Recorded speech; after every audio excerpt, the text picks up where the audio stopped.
Hello, hello, everybody. It's your girl, Jessica A. Ross, Mrs. Jam Good, and you're tuned into the first live episode of Jam Good News.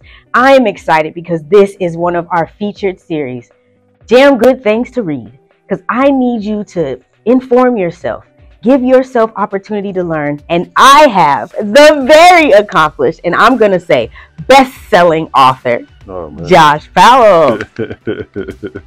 That was good. Oh, yeah. Well, you know, when we get into it, we get into it. Absolutely. So I got to meet you like maybe right in the middle of kind of the COVID situation and a lot of things going on. And at that time, you weren't an author. Talk to me about the journey to become the author that you are now. I don't know if it was a journey, to be honest. I think that I try to live a life of intention, and a part of that means healing, whatever that looks like. And I don't know. I've had people make comments and say, you should, write a book, or you should do this or do that. And I have no idea what I was getting into. But it's an extremely different feeling. I've been able to accomplish or do a lot of things in my life. But this was all me, you know what I mean? And being able to express without being cut off, being able to create something, and my intention with it was all about healing. That was it. I love that. There were so many things that you said in that. Let's talk about the name and how you actually got there, and then we'll dive into some other things. Well, shout out to Lacey, because that's who helped me during this process. Sharp editorial, so I want to give her plug. Wow, good job, good job. But initially, the book was going to be called Heavy Heart, and as we continue to get these chapters done and continue to, lay everything out, I came to her and I was really struggling, and she was like, why don't you title it What I Wish I Knew? Because I prayed about it before I asked. She said that. I was just like, man, because you talk about the title, the cover, everything just went together. I was like, man, that's powerful. So I can't take credit for that. Good job. Good job. Good job.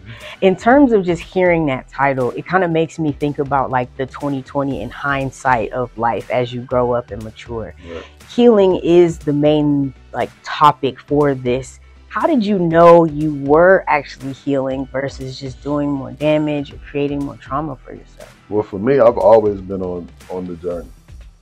But I think it was interesting about, COVID, for example, is now you got people that have to look at themselves. They're in these spaces with their family, their partners, or whoever. And, statistics and all this other stuff was rising because now people have to face who they are.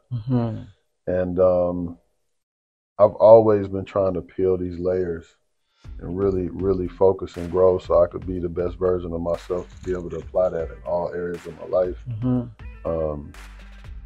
But it was super evident then, and going back, not even understanding that I was on the journey then. So it was really kind of cool to kind of piece and put everything together to really say, man, you really been doing this for a long time, and it hasn't stopped. I think that a lot of people assume that when you get in a better space that it's okay, I can stop and I don't need to do the work no more, but that's so far from the truth. We have to continue to keep growing, and we have to continue to keep unpacking because, we're getting older, things are changing, our mindsets are shifting, so it creates a different level of understanding. I love that. In your first answer, you talked about being able to do this alone. I know that you have achieved high levels, world championship levels in a team setting. Talk to me about becoming or dealing with yourself only. What was that process like? I deal with me every day, and it's a constant battle. But it doesn't have to be a negative one. But I think in order to do this, you have to put yourself out there.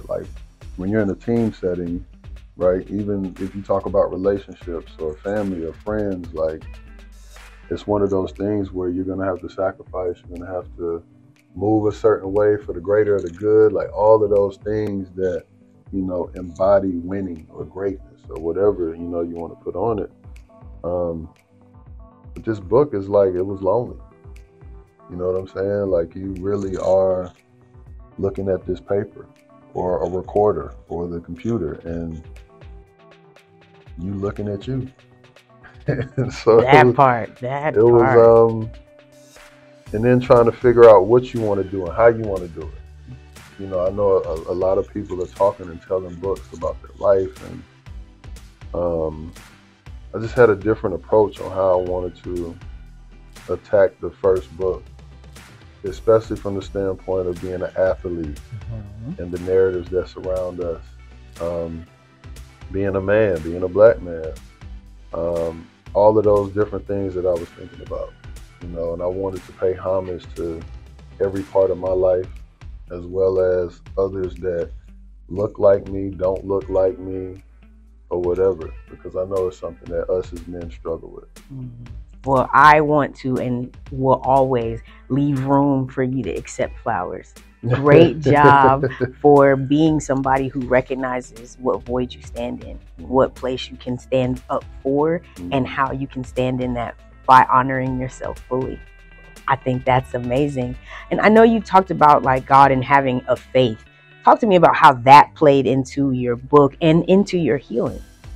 So, what's interesting is like, I'm on this journey now, but it's been a different journey. Like when I was obviously first introduced to God by my family, and then me being able to seek God on my own as a grown man, and just the differences on my understanding, the differences on the way that I view my relationship. And it's definitely been the most peaceful, because I know now that what I am doing now is correct. I know that what my understanding is in line with.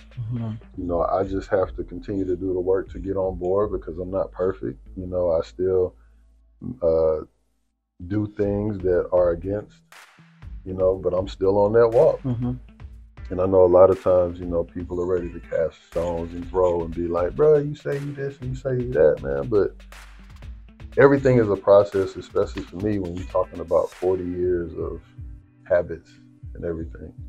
And it takes time, and I'm trying to rush this thing as much as I can, but some things, they happen like this, and other things, they don't necessarily happen like that. So I'm just grateful, you know what I mean? And super thankful for David Shands, who's the brother that preached to me,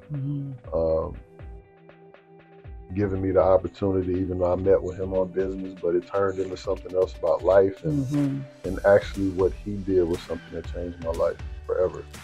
I want to give him his flowers, because I'm forever grateful, you know what I mean, for that. So all thanks to Heavenly Father and Mother.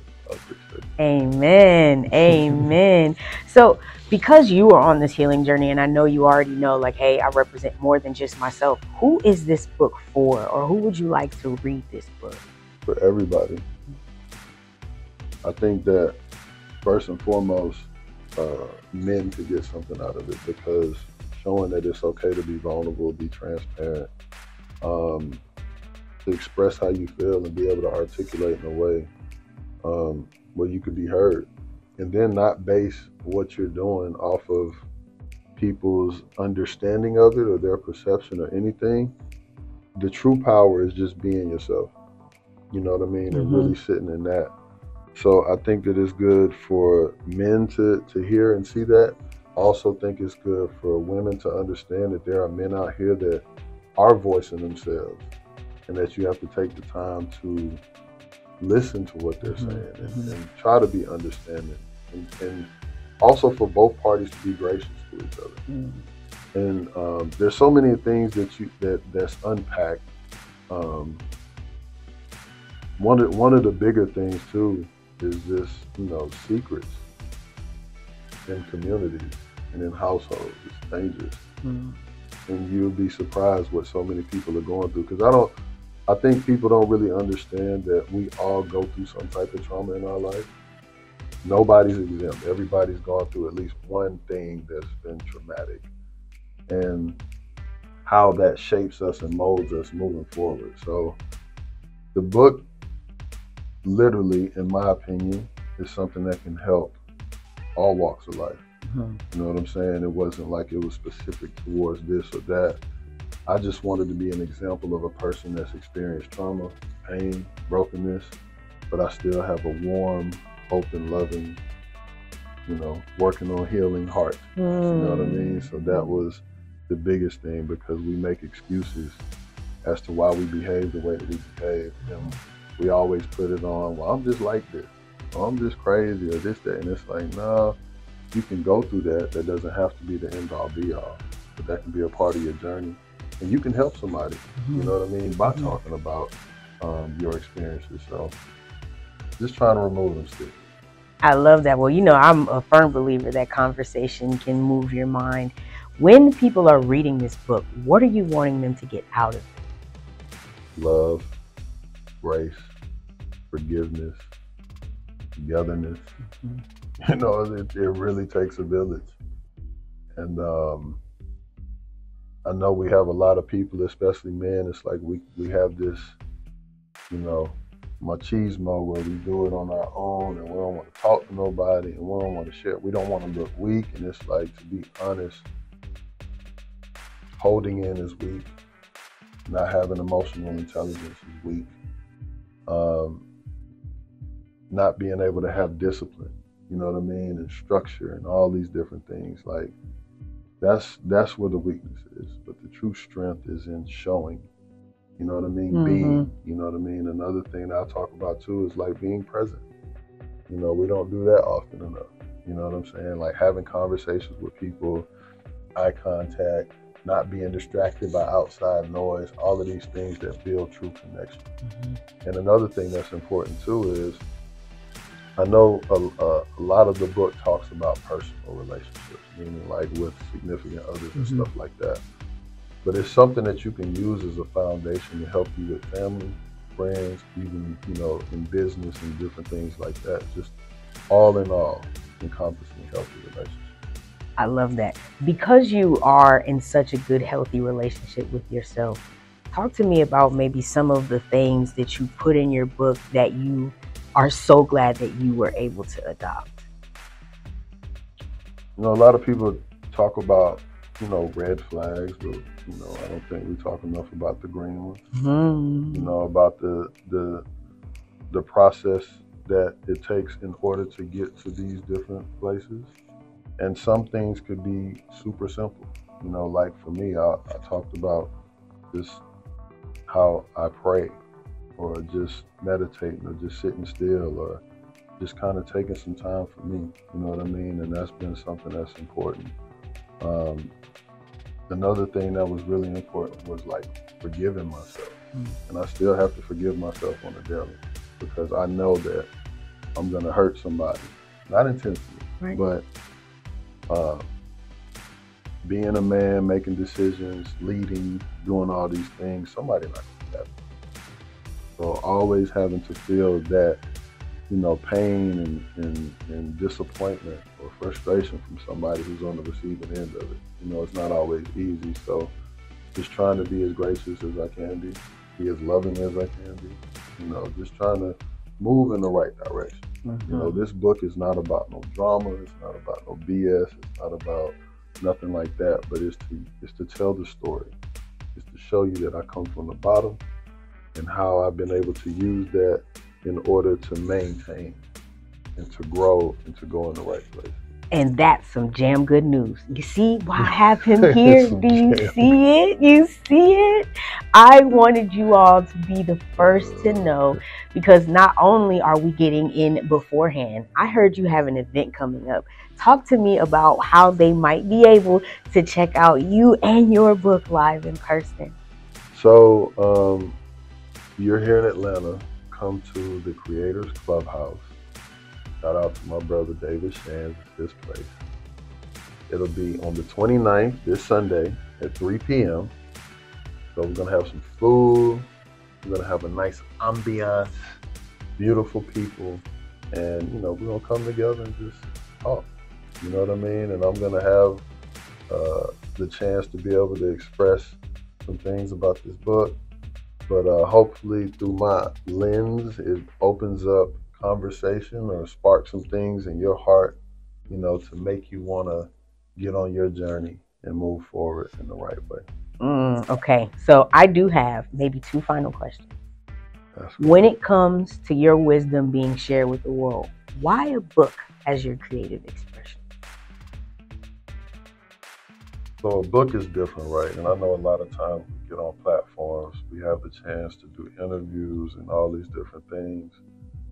And depending on the person, depending on, what's trying to be shared at that moment, there might be some things that are left on the table. And sometimes, people may not be willing to go as deep. I don't know. But in a book, it's like, you can make a 1,000-page book if you want to. You can go as deep as you want to. Like a book is just something where, unlike anything else, this is all me. I'm trying to think, like, because even if you do music, right, unless you're an independent artist, you can't really express the way that you want to express. Or unless you do like an independent on some type of film or something, to do a movie or something the way that you want to do it. Even people that have, films that are documentaries and all of that, some people are still upset because it's like, well, you missed this moment. You didn't correctly express that moment. But it's like in a book, like, it's me. Like, I really can start this thing and finish it the way that I want. I got the vision. I can do me. You know what I mean? And I don't know, it's something different about being able to put this on paper.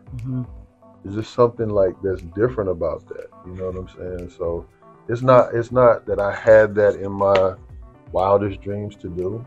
A lot of the stuff that I'm doing now, I would have never thought. But the Spirit will lead you where you're supposed to go. So I try my best to not fight where I'm being led by the Most High. So I love that. Okay, a final question, because this is some jam good news, don't you think? I'm here for all of this. Talk to me about what you say to the younger you now that you know what you wish you knew. Man.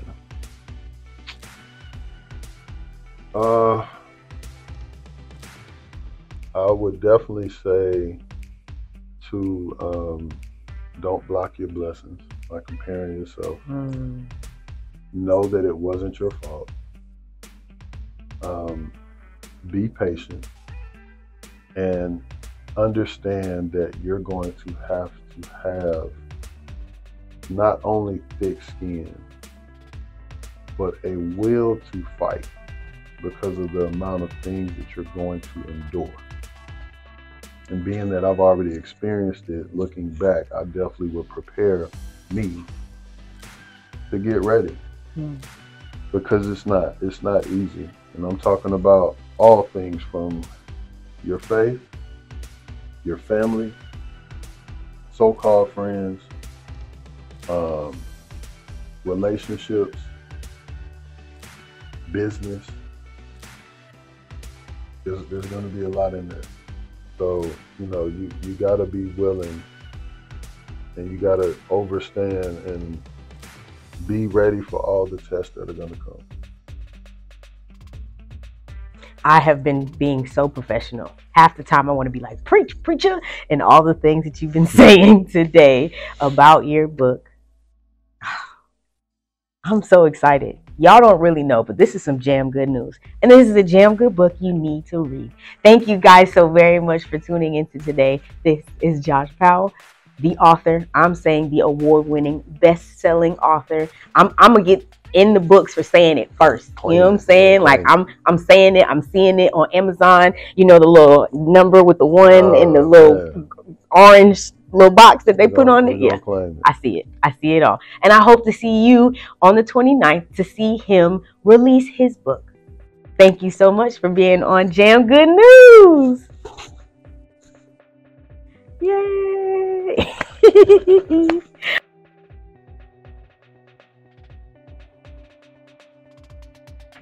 Hello, I'm Jessica A. Ross, Mrs. Jam Good, and you just watched an episode of Jam Good News. Like, subscribe, and share because we do care. The Jam Good News needs to get out there. So, please, be a part of the Jam Good News movement. Share it with somebody that you love because these are the Jam Good things you need in your life. Because life is so jam good. So, shout out to Josh on this project.